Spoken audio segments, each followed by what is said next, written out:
Hey, it's Ed, and welcome to another edition of Ed Talks. And what's been fun recently is all the new books that are being written out of CIOs in healthcare, which is super, super exciting. Today, we're going to talk about the age of inclusion, and we're going to talk about it with my friend and your friend, Khalid Turk. So, Khalid, welcome to Ed Talks.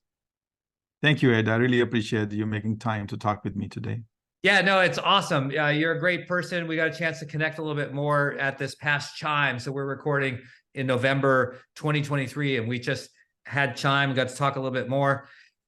I got the book, and then when I opened it up, I was like, there's no, you didn't personalize it. You didn't sign it. So, but you know what I did is I left it on my dining table. And the rest of that evening, so you had left, people came and were like flipping through it. And then so I kept it out the next night and same thing. So it attracted a lot of attention. So it's a great title. It's a great picture. And we want to learn more about your book and how to order it. So I'm super excited about that. But one question, Khalid, just to get to know you a little bit better, tell me about your best customer experience you've had recently. So it doesn't have to be healthcare. It could be anything.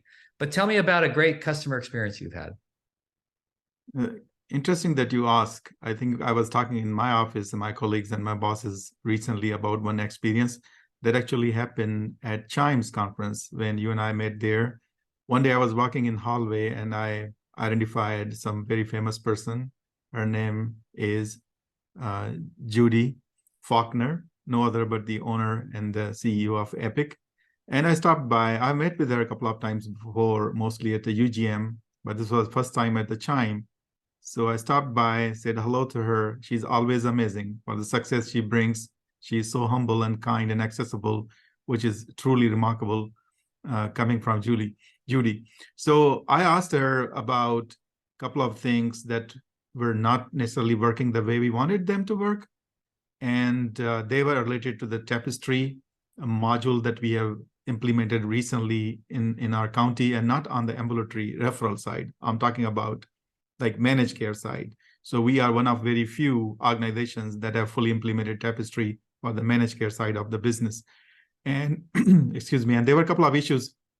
She was kind enough to pick up the notebook, very tiny one, and noted few things.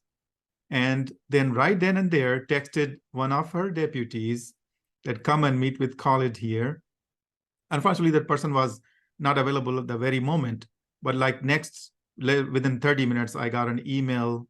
I was connected with the right person to follow up on, and eventually we ended up having a call. There is some technical problem in one of the functionality, which is we understand. We also understand Epic's roadmap to fix it. And now we have a path forward to fix rather a significant issue that we have right now. That was amazing, coming from an extremely successful person running an extremely successful company in the healthcare, talking to just one customer, listening to just one problem, and actually taking action on that. I was blown out of water. So I'm grateful to her. That's a really good example. Yeah, she's a very unique, gifted human leader, and all sorts of reasons why she's successful, and that's certainly one of the main ones right there. So yeah, I agree with you. A fantastic organization, take immediate action. That's great service right there. Khalid, what's one thing your parents forced you to do when you were younger that you didn't like at the time, but as you got older and became an adult, maybe a parent yourself, you're like, oh, I'm kind of glad they did that? Yeah, there were actually so many things in that regard, and I'm really thankful to have really loving, kind, and caring parents. I was born in Pakistan, miles away from here in the US, where I'm lucky to live and have a career. And growing up, the focus was always on the education, and education is the beginning and the end, living a life especially in South Asia. So for us, there used to be no like downtime. There's no time for it. Obviously, there were not screens either.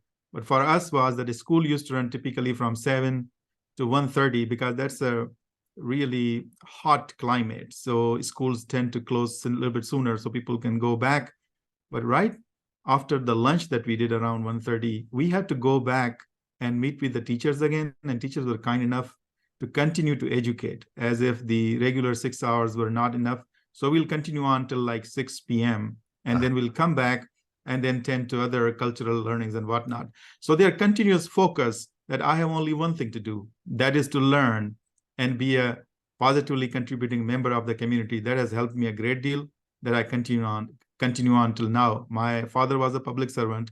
I also take pride in public service while working here at the County of Santa Clara. So I'm glad that the upbringing I had from my parents. Yeah, no, that's super fascinating. So let's unpack this a little bit further. Tell us a little bit about your life growing up and how you made it to the United States and ultimately to the County of Santa Clara. Thank you. Initially, I used to be hesitant to share the details of my past, but now I rather proudly mention them. Very humble beginnings, coming from a place. My primary education was, and even the middle school was in a small village where my father used to practice as a doctor in a very remote village, and he actually chose to work there. He could have worked in and lived in a comfortable life in a rather bigger city in Pakistan. And over there, we did not have an electricity and running water initially. There was no infrastructure. And I saw the electricity actually when I get to the 8th grade. So till then, we used to have these kerosene lamps that we used to burn in the night to get some light so we can do our homework. So life was difficult, but what has given to me is a gratitude that what I have right now and what my kids and my wife have right now and the life. So now if anybody comes and they complain about the work, I try to tell them that, life is so hard outside. Having a bad day at work means nothing. When you don't have a running water and no electricity, life can be very, very difficult. And I'm glad to be here where I am. Yeah, that's great. You and my wife Simran have a lot in common in many, many respects. Yeah, it does make you a humble leader, servant, and really helps shape who you are. So thank you for sharing. I think it's really important that you share because we have so much to learn from individual stories. So thank you for that. So let's talk a little bit about County of Santa Clara, and then we're going to jump into the book. So because I didn't know until you and I talked a little bit more deeply about it, is like I knew where you worked, I knew the name of the organization, but I didn't realize the breadth and depth. So can you share a little bit about Santa Clara Healthcare? Sure. We are one of the largest healthcare organizations in the public sector, and we are really proud of working here always and also serving the community that we serve. So Santa Clara County has a residents about 2 million. And we provide multiple services from the public safety and justice to social services, to parks and recreation, to healthcare. So I'll come to the healthcare that I'm part of. In health system, we have 3 hospitals, total of little over 1,100 beds. We have over 20 specialty clinics. And we also have a rather sizable behavioral health department. So we, as a county, own and operate about 10 clinics. And then we have a huge outreach through our contract providers for the specialty mental health care and also substance use treatment. And on top of that, we also have a significant public health that basically takes care of the public health part of the business. But coming back to our core of the business, which is hospitals and clinics, I am part of that, and I lead that group from the IT perspective. And we have Epic EMR running here for almost 10 years. We are HIMSS stage 7 twice over and coming up due again this December. So we got our first certification in 2017, then 2020 was renewal, and 2023 coming up will renew again. And we also are Chimes most wired at level 9, and I'm striving to get to level 10 hopefully by next year. And that is some work that has been happening. So we are very kind of a nimble organization, and we are safety net categorized as that. So we take care of the people that cannot take care of themselves on their own for the financial and other reasons. And so being here is really good. The work that we do is like mission oriented. And what I love about my job and my county is that everybody that I work with, vertically or horizontally, they are totally committed to the mission. And we come here to take care of the patients and our residents. And that's what makes my job very interesting. Yeah, I love your attitude and your passion around public health service and how you approach your work. I think it's very admirable and something I really appreciate about and learned from you. So let's jump into the book. the age of inclusion, what was the impetus for the book? So, what got you motivated to writing it? Yeah, thank you for asking that question, and thanks again for having me and sharing my experience. So, if I take like what is my core skill, I've been in IT for almost 30 years, in healthcare for 23 years.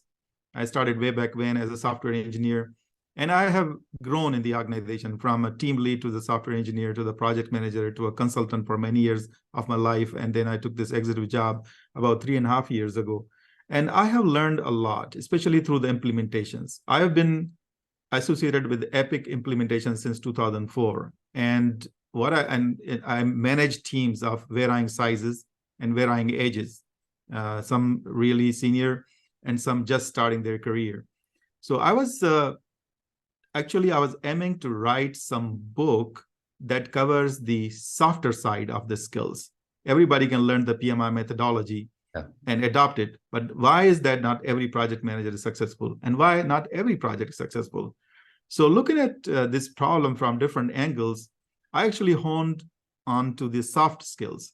That soft skills are actually more important than you're implementing your methodology. Even if you have a best template and best methodology, if you don't know how to talk with people and how to engage with them, how to inspire them, your methodology is not going to save you, and it's not going to serve the purpose of whatever the project wants to achieve. So when you hone in there and we talk about engaging people, inspiring them, and communicating with them appropriately, this topic came to my attention. I did a lot of reading at different places, including Harvard Business Review, and every organization has some publication on that. And eventually I thought that this is an important enough subject for a few reasons. One of them is that this is what we deal with on a daily basis. We live in interesting times right now where there are, generally speaking, 4 to 5 generations in workplace. Generally, our senior generation, what we call silent generation, is mostly retired, but there are some incidents where our silent generation, people who are born from before 1945, they are there. Definitely, we have a lot of so-called baby boomers in the workplace. Then we have Gen Xers, that I'm also part of, millennials, and Gen Zs. So these are unique group of individuals that exist in the workplace. So when you're talking about that, to engage and inspire, we need to understand and we need to communicate appropriately. Then there is no one template that will work for the boomer generation versus Xers versus Gen Zs and the millennials. So that was basically the impetus that made me write, and that made me actually learn. I am a lifelong learner. And for me, the best way to learn something is to actually do it or teach it or actually write about it. So in order to know a little bit of that subject, the subject is vast. And I don't think I've done total justice in writing in a book, but at least I have tried to comprehend enough and share enough that other leaders like myself, who are facing the similar challenges, they can actually get a template. If nothing else, recently, by the way, I got a chance to speak on this topic at the recent Chime Fall Forum. And for some people that were there, and it was like a light bulb. They say, well, we don't even realize that this is actually a problem. We want to take one sentence and send to everybody, and they may be taking it totally differently. So that was basically the long and short of it. And yeah, because you're right. Everyone it's different cultures, multi-generations, and there was different value systems, and none better or worse than the other. It's just different, and it's really important to understand those differences to be successful leading multi-generational teams. So how's the early feedback been? I mean, when was the book released, and what have you heard about it so far? So my birthday is October 13th, and I tried to coincide that, but I think this came out on October 15th on Amazon. And I have not done a major kind of a quote-unquote marketing campaign. That wasn't the intent. But so far, feedback has been good. Some people have bought even the books as gifts to the team members. Yeah. So a lot of people on my team have books. And I've also got some messages from my colleagues or acquaintances, and they have also shared that they have bought the book and they are liking it. It's so unfortunate that reading is not that common. For one reason, the leaders are so busy that they don't have time. So I think what distinguishes the great leaders from the good leaders is that how much time they invest in learning self-improvement, and reading, especially the good books. So now I'm not trying to put a plug that please read my book, but I think that when I'm hiring people, I definitely look into the people that what they are read. I always ask them, what blog you read, what books you have read in the past year, or what magazines you read. That gives me an insight in the individual and the leader that, they invest in learning and they investing in looking at the different perspectives. Yeah, I'm smiling because, I only asked when I interviewed people, I only asked 3 questions. One of them is, tell me about that last book you read. And then I usually dig a little deeper into that, because the same thing that you're talking about, I want to know that the person's still investing in their learning. I mean, there's different ways of doing it, but a book is one thing. Yeah, I'll push the book for you. I highly recommend this book, and to buy it for your teams, because that's what I used to always do, Khalid, is I would find books in my reading that I thought were really important, and then I would buy the books for my team, and we would do book studies. And so I encourage people to do shared learning, and have someone. So I try not to talk this much, and I'm really here to interview you, but I'm here to really talk about this book. And what you do is you just assign each person a different chapter each week, and they facilitate discussion. So many valuable things you can pull out of this book. But if I were to ask you for one key takeaway, what's the one key takeaway people should take from this book after reading it? Yeah, my intent is this book is to address all the stereotypes we have about the generations. So for one thing, that if you want to take away from that book or even from this subject, is that bring the open mind, don't bring the stereotypical mind. And what I mean by that, like boomers are not out of touch with technology, as we know, and Gen Zs are not lazies, or they are not necessarily entitled. These are the stereotypes. And I'll tell you that this is actually supported by some research. I believe that UNC University of North Carolina did a kind of extensive research in this area, and they reached out about 5,400 professionals. This is just before the pandemic that they conducted this research, but still valid. That what are the commonalities among the generations? And the commonalities were like similar, like what they expect, whether it's Gen Z, millennials, or Xers, or boomers, they expect the same things from their leaders. Like, for example, I'll give you that when this question was asked from them, they say that their leader needs to be inclusive, they need to be accessible, they should be available to mentor them, and they should be able to hold them accountable and also lead by an example. These were the 5 key things that were discussed in that research, and they were independent of each other. So it's not like a group think. So which means that core values are still the similar across the generations. So what we want to take away from this book is that bring an open mind. You have to learn different techniques to communicate and engage different generations differently, but doesn't mean that they are boxed in a way that they are lazy, or they are not engaged, they are not motivated, or their work ethics are questionable. Yeah, that's a super, super important point and takeaway, because oftentimes we do stereotype individuals, different generations, and then we lose the value, the potential of the team, because we've boxed people in when they don't need to be boxed and shouldn't be boxed. Tell us about the process of writing a book, and how long did it take? So like once you had the idea and you're actually like, okay, I'm going to start writing, how long did it take, and what was the process like for you? Yeah, thank you. So I actually started the idea, as I was mentioning, that my intent was to write that soft skills for project managers. And I started almost in the same time that pandemic happened, because in March of 2020, we were sent home remote. So I have a rather long commute on daily basis. So when I'm working remotely, suddenly extra time came up, and being at home, not being able to go out. So what else I do? So I thought this is a good time to start writing a book. So it was early 2020, and it was something different. It was like soft skills. But eventually, when I started honing into different chapters, I picked one of this chapter and then actually made a book out of that. So in terms of process, obviously there was a lot of research. If you have access to the book and if you read it, talking to my audiences, you will see there are a lot of references. So I'm not an expert in this, but what I have done, I have established a process, read the material, research it, and then agree that what is the appropriate content that should be included.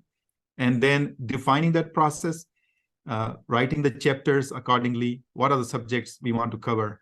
Also want to establish, we will follow the book from the beginning to end. I just want to make sure that people also understand that this multiple generation is not a pseudoscience. You say, well, how you can box 7 billion people in 5 boxes? It's not like that. What we are trying to say here, when we talk about different generations at the workplace, that since people are influenced by their early childhood and early experiences, if somebody grew up around the time of World War II, their perspective is entirely different than the person that never had any adversity in their life. Yeah. If you came like me from an environment where you did not have running water or electricity, nothing would bother you. Even if the electricity is not there for one day, oh, that's fine. I mean, that's almost a normalcy for me, like 30, 40 years ago. The point being that making a point that this is a reality of generations, and there are reasons behind that, because everybody goes through their own experiences and different times in history, and that formulates their attitudes toward certain things. And then how we can deal with that situation when we are talking with them, when we are assigning work to them, because as leaders, what is our job? Our job, the core job, is always getting things done. And getting things done, leader cannot do on their own. Yep. They have to rely on their teams, and their teams are diverse in many ways. And generally, when we talk about diversity, we only think like something like age or gender or race. We forget that there's another form of diversity, which is age diversity. So we need to realize that even with the same gender, same race, if the age groups are different, your message will be understood and interpreted differently. So don't expect that that generation will provide the outcome that you want. When you're inspiring, when you're engaging, when you're leading, you have to make sure that your message is very crisp and clear. And in order to do that, my process was to bring all that information in that book. Like, it talks about how to motivate, how to communicate, how to manage, how to create intergenerational groups and things like that. Yeah, it's super, super practical, which I really appreciate. So do you have the bug now? Is there another book in your future? Yes, I actually do. And that's where, when it actually started in 2020, I took this project to finish. But again, I am a person who's intuitive in nature, and I really believe in emotional intelligence. And I believe the emotional intelligence plays a very important role in the success for the leaders or anybody that wants to not necessarily climb the ladder in the organization, the proverbial ladder, but even if you want to be successful and have a peaceful life at work, it's very important that emotional intelligence needs to be something that could be actually learned, luckily. So that is it. So coming to your question, what the other bug I have, which is that so much has been written on the emotional intelligence. I believe that we have exhausted that topic because the general core concepts are really limited and people have expanded. But I'm coming from a different angle on that. I have this quote written in my office, not visible right now. Where I'm working from, and the quote says that, be the person that you want to work with. Oftentimes, we always complain about others. Somebody yelled at me, somebody didn't do their job, they frowned at me, they're not listening to me, and things like that. But who are you as an individual? What are you doing? Do you ever think that how you're perceived by your colleagues? So I think it's the introspection that needs to happen. So I'm writing a book to give an opportunity to peek inside and work on you as an individual to be an ideal coworker. When you become an ideal coworker, you influence others. And if others have the same body of knowledge and capacity to learn, the next person will be the better coworker, and the next and the next. I hope that I start this movement of sort where pointing that what are the emotions, and when we are taken over by the negative emotions, and how we can overcome them so we can be better at work. So that'll be the core concept of that book. Yeah, I love it. I'm glad you're going to be writing more, because I really like what you've done. So obviously people can go to Amazon, purchase your book. Yeah, they can find on Amazon, or there is a website. It's called Age of Inclusion. Exact words like in English without a space, ageofinclusion.com. If you go there, it's easier to find a link, and it again takes you to Amazon. Yeah, it's I've been to the site. It's a good one. Khalid, what did we miss, or anything you want to double down on related to the book, or leadership, whatever topic you feel strongly about? So I'm going to give you the last word. Yeah, thank you. And I appreciate that question, and also time today. What I want to I think you asked great questions, and I've covered most of that. I want to highlight the services that great leaders like yourself and others are providing by reaching out and supporting people like me, who probably had a different upbringing, different education, different experiences. Now that we're in America and we probably call it melting pot, I think this is a great place to be as a leader, as a change maker, and even sometimes as a disruptor. So I want to take this moment to thank you, Ed, for all the services you did to the industry. And you continue to do like leaders like us. You don't have to be here today on your Friday afternoon to talking with me and promoting my book and helping me to actually tap into your network, which is definitely bigger than mine. So this is the dream that brought me to America about 24 years ago. And that dream still lives. And when I meet the leaders like you, that really inspires me. It makes my heart warm and makes me be very thankful to you that you made time for me. You have been providing mentorship and you continue to do that. And those who don't know on the video, Ed and I have not known each other for long. As a stranger, I reached out to him on LinkedIn. Ed, you are an accomplished leader and I look up to you because you have done so much in the industry.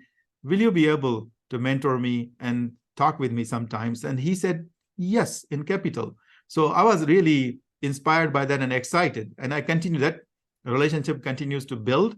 And we had a really good conversation at Chime Fall Forum and now in this forum. So Ted, you are the people that made me come to America. And thank you for being that generation. Well, thank you. That's very high praise, and it means a tremendous amount to me. And as you know, and you've heard me share with you, is I just pour out what others pour into me. And I know you're doing the same thing through the book and other books to come for other people as well. You're a classy human. You're a super good person. My life is rich because of people like you. Thank you for being on the program and sharing. And I when you told me about, again, I should have known, but I just didn't, about the County of Santa Clara Healthcare. I was so pleased that it's you that's there leading for that community. So thanks again for being part of EDTalks and for writing the book. Thank you so much for having me on your show. Thanks again. All right, that wraps up another EDTalks. Thanks for watching.